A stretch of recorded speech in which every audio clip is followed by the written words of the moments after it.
오늘 아침 함께 나눌 하나님 말씀은 이사야 26장 3절 4절 말씀입니다. 제가 말씀을 읽겠습니다.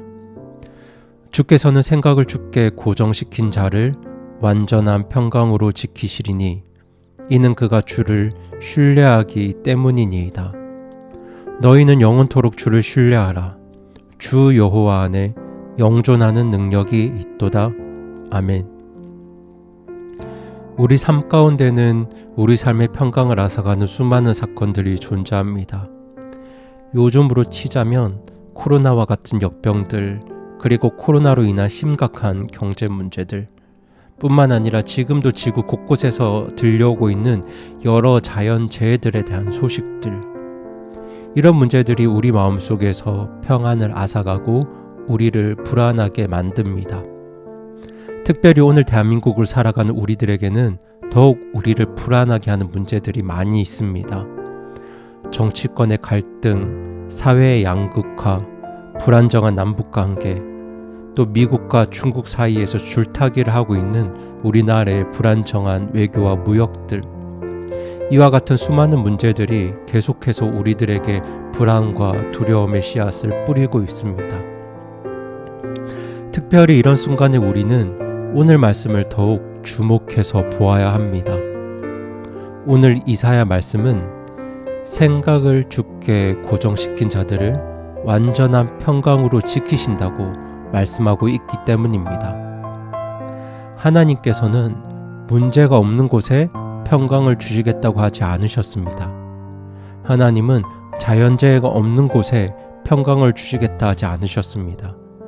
정치권이 안정된 나라에 평강을 주신다고 하지 않으셨습니다. 외교 문제가 없는 나라 백성들에게 평강을 주시겠다 하지 않으셨고요. 역병이 없는 곳에 평강을 주시겠다고 하지도 않으셨습니다. 오늘 하나님은 생각을 주께 고정시킨 자들에게 완전한 평강을 주시겠다고 약속하고 계십니다.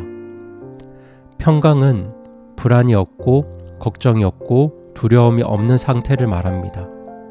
그리고 이 평강은 성경에서 가장 중요한 단어 중에 하나입니다. 이 평강은 특별히 하나님과의 관계에 깊이 기초한 단어입니다. 나와 하나님과의 관계를 가장 잘 보여주는 척도가 무엇이냐면 바로 평강입니다. 내가 하나님과 얼마나 깊은 관계를 맺고 있는가, 우리가 어떻게 알 수 있을까요? 바로 내가 얼마나 주님 안에서 평안한가로 알 수 있습니다. 이 말씀을 잘 이해하기 위해서는 오늘 본문 이사야서가 쓰여진 그 배경을 조금 더 살펴볼 필요가 있습니다. 오늘 본문 이사야서는 주전 700년경 남유다 백성들을 향해 쓰여진 말씀입니다. 그런데 당시 이스라엘의 상황은 지금 우리나라 상황과 지정학적으로 굉장히 비슷한 부분이 많습니다.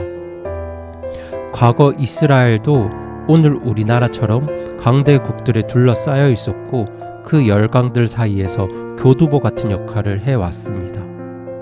당시 강대국 이집트가 북쪽으로 진군하기 위해서는 반드시 팔레스타인 땅 이스라엘을 밟고 지나가야 했습니다. 북쪽과 동쪽에 있는 아수르, 바벨론, 페르시아 같은 강대국들이 원정을 떠날 때는 반드시 이 이스라엘 땅을 거쳐야 했습니다.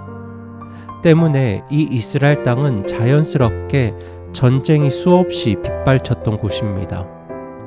이처럼 지정학적으로 보았을 때 이 이스라엘의 상황이 우리나라 한반도와 크게 다르지 않습니다. 우리나라도 그랬죠. 일본이 호시탐탐 대륙으로 진출하기 위해서는 한국은 반드시 전략적으로 거쳐야 하는 땅입니다. 일본에게 대한민국은 점령해도 되고 안 해도 되는 땅이 아니라 반드시 점령해야 하는 곳이었습니다. 그래서 우리나라가 역사적으로 일본에게 숱한 침략을 당했습니다. 그리고 미국, 중국, 러시아와 일본 같은 열강들 사이에서도 항상 외교적으로 갈등들을 겪어왔습니다. 이처럼 당시 이스라엘의 상황과 오늘 우리나라의 상황이 크게 다르지 않았습니다. 때문에 당시 유대인들의 인사 샬롬이라는 인사는 매우 의미 있는 인사였습니다. 성도님들께서 잘 아시는 것처럼 이 샬롬이라는 인사는 안녕하십니까, 평안하십니까 라는 인사입니다. 그런데 사실 이 샬롬이라는 인사는 전쟁과 매우 깊은 연관이 있는 인사입니다. 전쟁과 전투가 끝난 후에 너 살아있니? 라고 인사하는 것과 같은 말이 바로 샬롬입니다. 이처럼 이스라엘에는 전쟁도 많았지만 지진과 같은 자연재해도 많은 곳이었습니다. 일본만큼은 아니었지만 지진이 꽤 일어났다고 합니다. 예레미야 2장 13절 말씀을 보면 하나님께서 이스라엘에게 두 가지 악을 지적하시는데 그 하나가 생수의 샘인 하나님을 버린 것이고 다른 하나는 자기들을 위해서 물 저장고를 판 것이라고 합니다. 그런데 물을 가두지 못할 터진 저장고를 판 것이라고 말하면서 예레미야는 이스라엘의 두 가지 악을 지적합니다. 그런데 성도님들, 왜 이스라엘 백성들이 물 저장고를 판 것이 악이 되겠습니까? 이스라엘처럼 비가 적고 황폐한 땅에서는 우물이 생명을 유지하는 데 굉장히 중요한 것이고 필수적인 것입니다. 마치 오늘날 우리에게 돈과 같은 것이 바로 이스라엘에게 우물과 같은 물 저장고였습니다. 이런 상황에서 우물을 판 것이 무슨 잘못이고 죄일까요?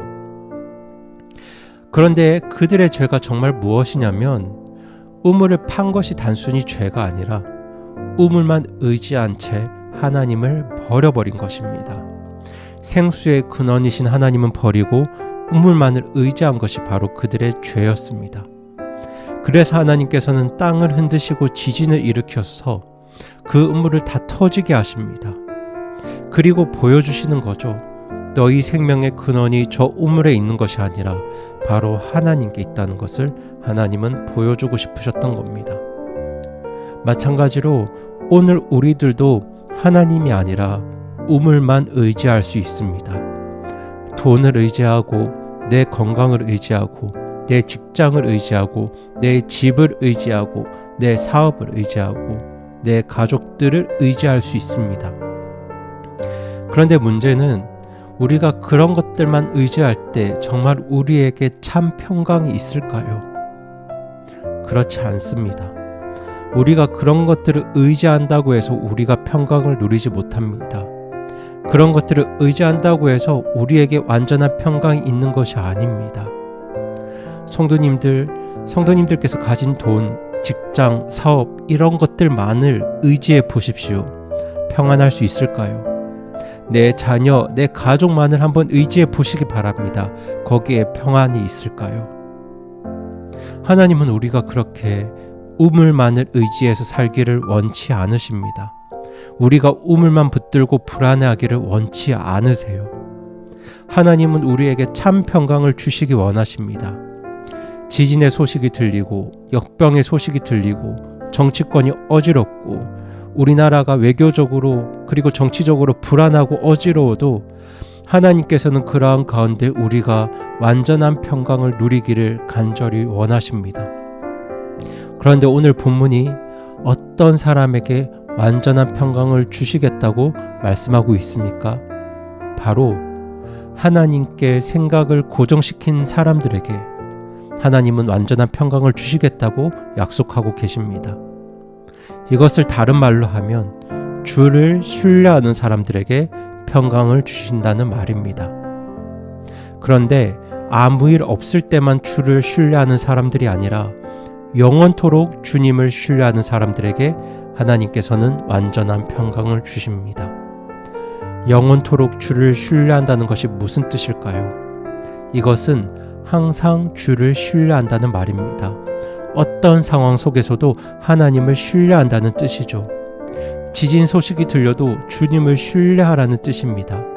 태풍이 불어도 주님을 신뢰하고 정치권이 어지러워도 주님을 신뢰하고 강대국들과의 관계가 불안해도 주님을 신뢰하고 코로나와 같은 역병이 있어도 주님을 신뢰하며 내 상권, 내 일이 내 뜻대로 풀리지 않아도 주님을 신뢰하는 것이 바로 영원토록 주님을 신뢰하는 것입니다.